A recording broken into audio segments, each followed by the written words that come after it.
cultivating team motivation. So thank you for joining today. I want to talk about where have you ever found yourself struggling to lead and motivate a team of high performers?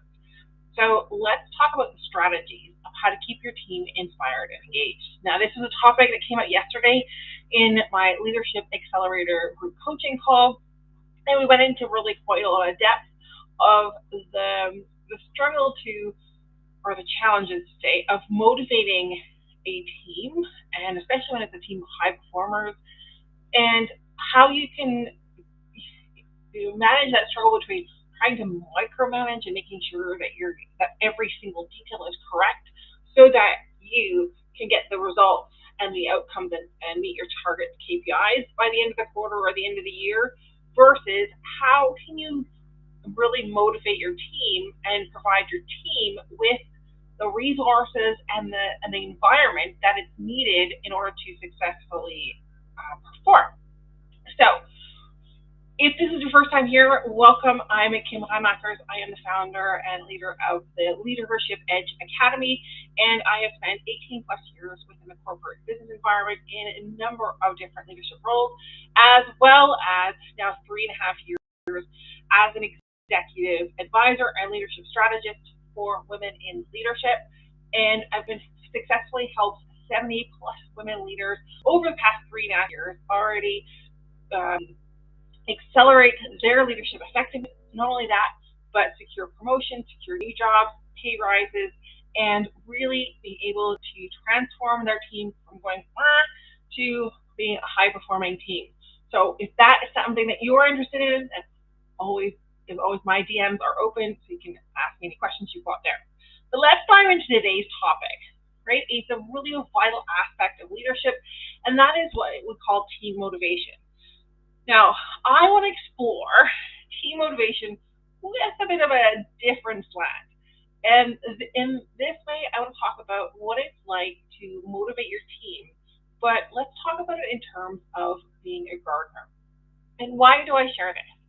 Because we can look at individuals and think like, okay, they need this and this and this, in terms of maybe one needs more directive, one individual needs more freedom, more autonomy. But this is similar to how you have to go and treat, for example, flowers when you're growing, especially in spring now, when you're starting to grow flowers. Now, I know in terms of flowers, not leadership, in flowers, I am not the best. And I can see this, for example, in my own situation at the moment. I have lilies. This is the thing that I've successfully been able to grow in the last 5 to 6 years. But this year, I've had to replant my lilies because they outgrew the pot that they were in the first time. And what I'm seeing is one of the pots that I've replanted, they're growing, they're thriving, they're blooming, and I'm really excited. And the other pot didn't really go so well. It got a lot more weakness. The same happens when you do with your team. And then the conversation that we had yesterday within our group discussion was about having to recognize a leader who their natural tendency is to really want to control every aspect, is to go into the details and essentially micromanage. Now, for some types of team members, this could work really well. They need that extra structure. They need that extra guidance. They need to have that, essentially that hand-holding, as you can call it, in order to succeed in their role. However, most of the women leaders that I work with, and also those that are within the Leadership Accelerator, lead teams of high performers. Now, this is a generalization, but overall, the high performers of your team are not going to be the ones that function best when it comes to micromanagement. They need more autonomy. They need more space. So, again, going back to this garden and thinking about flowers. When you look to a flower, are you going to blame the flower if it isn't growing properly? So the one pot of lilies that I have that isn't growing properly, I'm not going to blame the bulbs for not growing, because it's my responsibility to ensure that the flowers have the right soil, that the bulbs have the right nutrition, that it has the right amount of water and resources. Similarly, in your team, it's your responsibility as a leader to ensure that each individual team member has the specific attention, the specific care it needs in order to grow and thrive. So when you're looking at your team and you're thinking like, oh my goodness, like I need them to have I need them to be more motivated to get results. I need them to really step up. My first question is always going to be, what is your role in this? Because your role, similar to me providing the right circumstances for my lily bulbs to grow, you have that same responsibility with your team members. And this has to do with, you need to really find ways of identifying what is every individual's needs, what are their strengths, and what is their growth potential. One of the biggest traps I've seen a lot of leaders in general, not just women leaders, but leaders in general fall into, is this trap of like, oh my goodness, if I provide the growth opportunities, if I add additional responsibilities, what happens if they outshine me? So in almost a sense of self-protection, you end up self-sabotaging yourself, but also your team by keeping them small because you don't want them to outshine you. And you may have already experienced that yourself in the sense of reporting to a leader or manager or a boss that is really all about like, well, we'll keep you off to the side in this project. We don't want to give you too much attention. We don't want to put you in the spotlight because they are threatened by what you could represent. I've been in that situation a few times. It is not pleasant, but when you're doing it yourself, sometimes it can be really hard to identify and to realize that and come to that conclusion. So when it comes to your own team motivation, you're finding yourself like, okay, how am I going to set this up so that they are performing at their highest level, for how they can stay inspired and engaged? I always encourage my clients to first look to what is that they are doing themselves at this moment in time. Because I had a client a few years ago who had been overworking too much, and she was like, I have got like my team keeps coming to me asking me all these different questions. And I'm like, at what point will they be able to just pick up the work and the responsibility and do it themselves without asking me for every little detail? Well, the answer surprised her, because the answer wasn't about necessarily changing her team. It was about changing how she responded to that and also the expectations that she set out. Because for her, she had her need in order to make sure that every single result turned out positively and perfectly, meant that she had cultivated a team environment in which people needed to come to her with every question and make sure everything got approved through her. And it was driven by her own need in order to ensure that it's like, well, anything that team does reflects back on me. So I want to make sure that anything and everything that happens within the team and what the results that they bring, that these are results that I can stand behind and am proud of, and I don't want any bad results. So that led to a significant amount of micromanaging. Now, again, I want to bring this a little bit to the point here in the sense of saying she meant this with the best of intentions, right? She was looking to create a great, inspired, engaged team, and she wanted to create a high-performing team. But her own need to control all the elements in the environment led it to that her team was stifled. So if you're going back to her flowers, we'll keep bringing it back here. Essentially what has happened is she's put, her team members, the different flowers, she's put in a couple of pots possibly, but they've gotten choked by different weeds that I've got in there of uncertainty, of self-doubt, of I need to make sure it's perfect.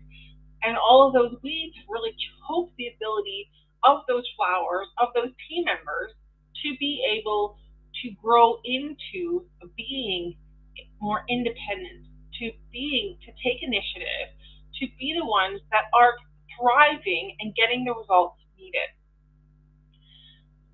So what we looked at is really peeling back the layers of what is the type of environment that she wanted to create, and also looking at what was the obstacles that were for her were in the way in terms of creating that environment. And oftentimes we all start with like, okay, well, this team member just isn't functioning. They're not taking their responsibilities seriously. And it is very easy to deflect and look at somebody else and say that it is a problem that they are bringing to the table, versus really looking at yourself and thinking, hold on a minute, what am I doing? What am I contributing to this situation that is causing this as well? Because once we address those issues, we're able to identify and address them for that leader, she turned her team into a team that was taking initiative, that was also very engaged and excited to come to work. Not to mention, I think one of the best things that came out of it, the amount of time that she reclaimed for herself to stop being constantly being in the operational day-to-day side of her team, and was able to take that time and dedicate it towards more strategic projects, towards more strategic vision, and creating the environment where her team had a very good prospect for the future as well. So by looking at her own challenges and what her own obstacles that she created, and then adapting it to what the team needed and how the team could best be led, and letting go of a number of the narratives that she was telling herself that needed to happen and things that she believed in, she could create a team that became engaged, was inspired, would be proactive and take initiative, and best of all, was getting even better results than they were when she was controlling every single aspect of it. So, if nothing else, I just want to leave you with this today, is yes, it is important to find ways to develop and motivate your team. First, it starts with you. So when you're looking at your team and you're not quite pleased with what's going on, or you haven't really thought, like, well, there's so much more potential in this team, why is it getting lost? I encourage you to do first to reflect on what is your own role in that, and what could you be doing? What are you doing that creates that environment, and how can you change the environment? Because similar to those flowers, a flower needs a specific type of environment in order to thrive. And not every flower, and each of your team members are going to be a different type of flower, will need the exact same environment. They will need different care instructions. So for each of your team members, you will need to adapt to their own individual unique strengths and needs.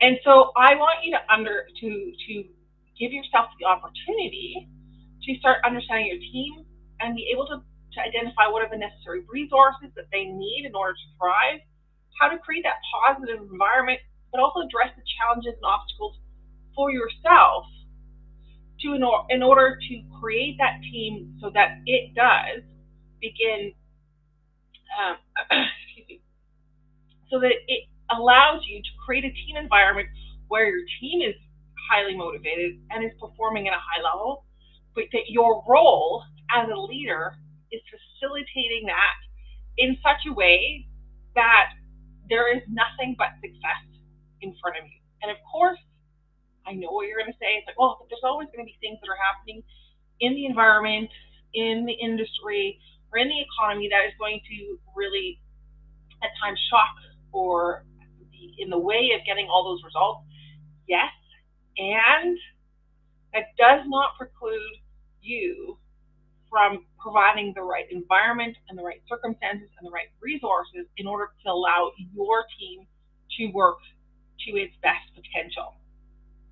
Now, I have a special thing that I wanted to also add today, because I have created a brand new training for the Boardroom Whisper checklist. So I thank you so much. There has been such a phenomenal response to my Boardroom Whisper checklist. This is all about how can you communicate in such a way that is, while still assertive, doesn't lean into aggressive.